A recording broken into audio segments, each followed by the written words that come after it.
मेरा नाम रमेश है। मैं अपने आप को बहुत खुशकिस्मत मानता हूँ कि मेरी शादी रचना से हुई है। रचना और मेरी शादी घर वालों की मर्जी से हुई है। रचना बहुत सुंदर है। शुरुआत में मुझे लगा कि वो मुझसे शादी को हाँ नहीं कहेगी, लेकिन जब मुझे देखने गया तब उसके स्वभाव का पता चला। बहुत अच्छा उनका परिवार था। रचना जब मेरी शादी करके मेरी ज़िंदगी में आई तब से मेरी ज़िंदगी बदल गई। सभी मुझे कहते थे कि मैं बहुत खुशकिस्मत हूँ। अभी मेरी शादी को करीब 3 महीने ही हैं।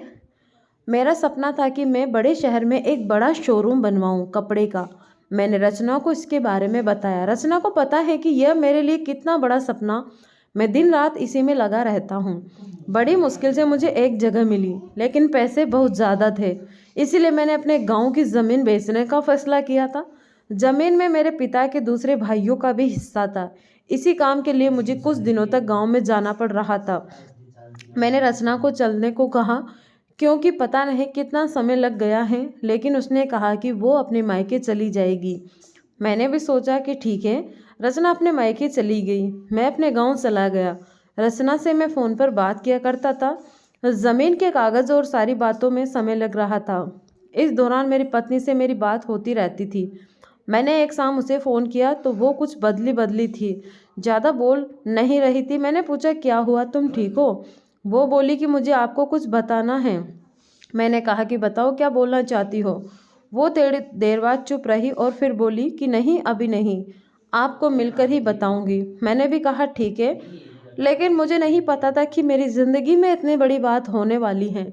अगले दिन दोपहर में मैंने जब रचना को फ़ोन किया तो उसने फ़ोन नहीं उठाया। मैंने भी सोचा कि कुछ काम होगा, इसीलिए फ़ोन नहीं मैंने इस बात पर ज़्यादा ध्यान नहीं दिया। मैं सारा दिन अपने काम में उलझा रहा। काम भी ज़रूरी था, क्योंकि वो ख़त्म करके ही मैं जल्दी से रचना के पास वापस जा सकता था। दिन भर के काम के बाद मैंने फिर रचना को फ़ोन किया, लेकिन इस बार उसका फ़ोन स्विच ऑफ आ रहा था। मैंने फिर सोचा कि शायद किसी काम से गई होगी और मोबाइल स्विच ऑफ हो गया होगा। मैंने रात फिर किया, क्योंकि दिन भर बात हो ना हो तो, लेकिन रात में ज़रूर बात किया करते थे। लेकिन रात में भी उसका फ़ोन स्विच ऑफ था। अब मुझे थोड़ी फिक्र हुई, लेकिन फिर मैंने सोचा कि वो उसके घर ही है। अगर कुछ बात होती तो मुझे फ़ोन आ ही जाता। थोड़ा बहुत विचार करके मैं सो गया। मैंने सोचा कि उसके घर में किसी को फ़ोन करूं, लेकिन रात में उस समय फ़ोन करना मैंने उचित नहीं समझा, इसीलिए मैं सो गया। सुबह उठते ही मुझे यही ख्याल आ रहा था कि मैं रचना से बात करूं। सुबह भी मैंने फ़ोन किया, लेकिन अभी भी वही बात, उसका फ़ोन स्विच ऑफ ही था। अब मैंने उसकी मम्मी को फ़ोन किया, लेकिन उन्होंने भी मेरा फ़ोन नहीं उठाया। अब मुझे थोड़ी फिक्र होने लगी थी कि क्योंकि किसी ने भी मेरी बात नहीं हो रही थी। करीब 3 दिन तक ना रचना का फ़ोन आया, ना ही उसकी माँ का। मैं अपने काम में लगा रहा। फिर एक शाम मेरी सास का फ़ोन आया। मैंने पूछा कि रचना कहाँ है? वो बोली, रचना अपनी एक चचेरी बहन की शादी में गई है। शायद वहाँ नेटवर्क नहीं होगा, इसीलिए बात नहीं हो पा रही है। मैं भूल गया था। रचना ने मुझे बताया था कि वो वहाँ जाने वाली हैं।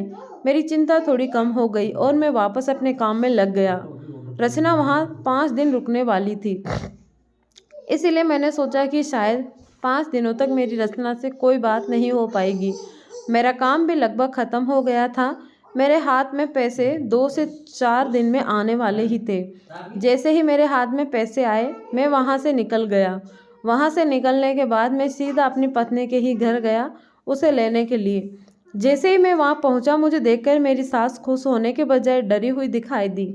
मैं थोड़ी देर वहाँ बैठा, उनसे पूछा कि रचना कहाँ है? वो बोली कि वो अभी आई नहीं है। मैंने बोला कि आई नहीं है, अभी तक उसका फ़ोन भी नहीं लग रहा। मैंने कहा कि आप मुझे वहाँ किसी का नंबर दे दो, कितने दिन से रचना से बात नहीं हुई है। वो कुछ देर सोचती रही, फिर बोली कि अभी मेरे पास नहीं है, मैं आपको किसी से पूछ कर देती हूँ। करीब 8 दिन हो गए थे मुझे रचना से बात किए। मुझे रचना पर भी गुस्सा आ रहा था कि उसका फ़ोन स्विच ऑफ क्यों है। साथ उसका फ़ोन काम नहीं कर रहा हो तो किसी के भी फ़ोन से बात कर सकती थी, लेकिन उसने मुझसे बात नहीं की। मैंने सोचा कि जब वो आएगी तो उसे ज़रूर डांटूंगा। मेरी सास का फ़ोन नहीं आया। करीब 12 दिन हो गए। मैं उनके घर वापस गया, लेकिन अब वो भी घर पर नहीं थी। ना ही मेरा फ़ोन उठा रही थी। अब मेरे मन में बहुत सारे विचार आने लगे कि आखिर बात क्या है जो रचना और उसके घर वाले मुझसे इस तरह का बर्ताव कर रहे हैं। मैंने उन्हें मैसेज किया कि अब मैं पुलिस के पास जाऊंगा। मेरी इस धमकी से शायद वो डर गई और उनका फ़ोन आया। बोली कि बेटा, मैं तुम्हें कुछ बताना चाहती हूँ, तुम घर आ जाओ। अब मेरी चिंता बढ़ती जा रही थी। ऐसी क्या बात है जो यह सब मुझसे छिपा रहे हैं। मेरी पत्नी ने मुझसे 20 दिनों से बात नहीं की थी। मैं अगले दिन उनके घर गया। मेरी सास का मुंह उतरा हुआ था। मैं बहुत गुस्से में था। मैंने जाते ही उन्हें ज़ोर से चिल्लाते हुए पूछा कि कहाँ है रचना।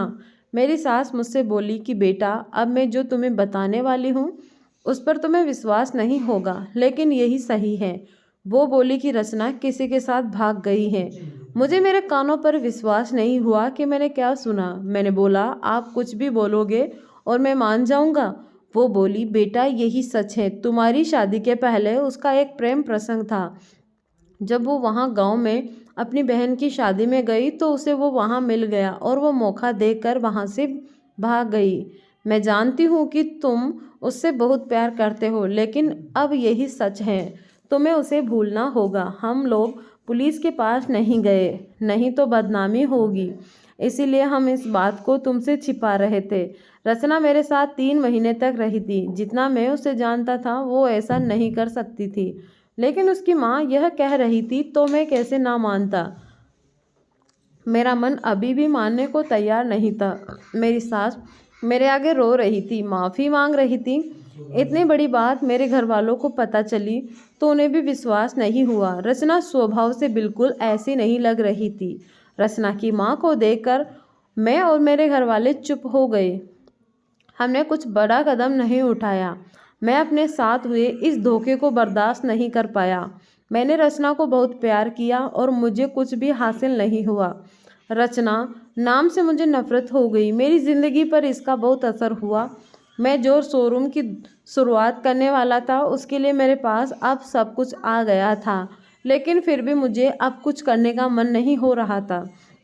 किसी के साथ इतना बड़ा धोखा हुआ हो तो कैसे खुश रह सकता है। मेरे घर वाले मुझे संभालते रहे थे। मैंने उसे बहुत ढूंढने की कोशिश की। मैं चाहता था कि वो मुझे मिले तो मैं उससे पूछूं कि आखिर उसने मेरे साथ ऐसा क्यों किया। धीरे धीरे समय बीतता गया।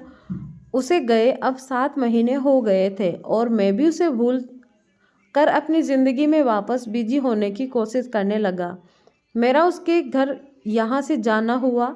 ऐसे ही मेरा ध्यान उनके घर की खिड़की पर पड़ा। मुझे दिखाई दिया कि खिड़की में रचना है। एक झलक सी मुझे दिखी। मैंने उसी समय उसके घर का दरवाज़ा बजाया। मेरी सास ने दरवाज़ा खोला और वो मुझे देखकर ही डर गई। दरवाज़ा खुलते ही मैं अंदर जाने लगा। मेरी सास ने मुझे रोका, लेकिन मैं नहीं माना। अंदर मैं कमरे में गया तो रचना को देखकर मैं हैरान रह गया। रचना व्हील चेयर पर बैठी थी। रचना ने मुझे देखा और उसकी आंखों से आंसू आ गए। मैंने पूछा, ये क्या हुआ। रचना बस रो रही थी। मेरी सास बोली कि बेटा, रचना जब शादी में गई थी तब उसका एक्सीडेंट हो गया था और उसे ऐसी जगह चोट आई जिसके कारण अब वो चल नहीं सकती है। एक्सीडेंट के समय भी बेहोशी में यह कह रही थी कि तुम्हें ना बताए, वो बड़े काम के लिए गए हैं। डॉक्टर ने जब बताया कि हो सकता है रचना अब चल ना सके और इलाज पर बहुत ज़्यादा पैसा लगेगा, तब भी मैंने कहा कि दामाद जी को बता देते हैं। लेकिन रचना ने कहा कि मैं उनकी ज़िंदगी खराब नहीं कर सकती। उनका सपना है शोरूम खोलने का। उनकी ज़िंदगी में जाऊंगी तो उन पर बोझ ही बनूंगी। इसीलिए रचना ने यह झूठ तुम्हें कहने को कहा ताकि तुम उसे बुरा कहकर उसे भूल जाओ, उससे नफरत करो। मेरी पत्नी मुझसे इतना प्यार करती थी। मैंने उससे कहा कि रचना, अगर मेरे साथ ऐसा कुछ हो जाता तो क्या तुम मुझे छोड़ देती। रचना ने रोते हुए कहा कि ऐसा मत बोलो। रचना ने कहा कि मैं आपकी दोषी हूँ। एक्सीडेंट में हमारा बच्चा जो मेरे गर्भ में था वो भी नहीं बचा। आप मुझे भूल जाए, दूसरी शादी कर लीजिए। मैं आप पर बोझ नहीं बनकर रहना चाहती। रचना की आंखों में आंसू नहीं रुक रहे थे। कितने दिन उससे नहीं रोक रखा था। मैंने रचना को बीते कुछ महीनों में ना जाने क्या कुछ नहीं कहा, लेकिन अब वो रचना को एक पल भी अपने से दूर नहीं रखना चाहता था। मैंने रचना की एक बात नहीं सुनी। मैं रचना को अपने साथ ले आया। अब कोशिश यही है कि वो फिर से चल सके। मैंने मेरा शोरूम बेच दिया और अच्छे अस्पताल में रचना को दिखाया। उम्मीद की किरण दिखाई दे रही है।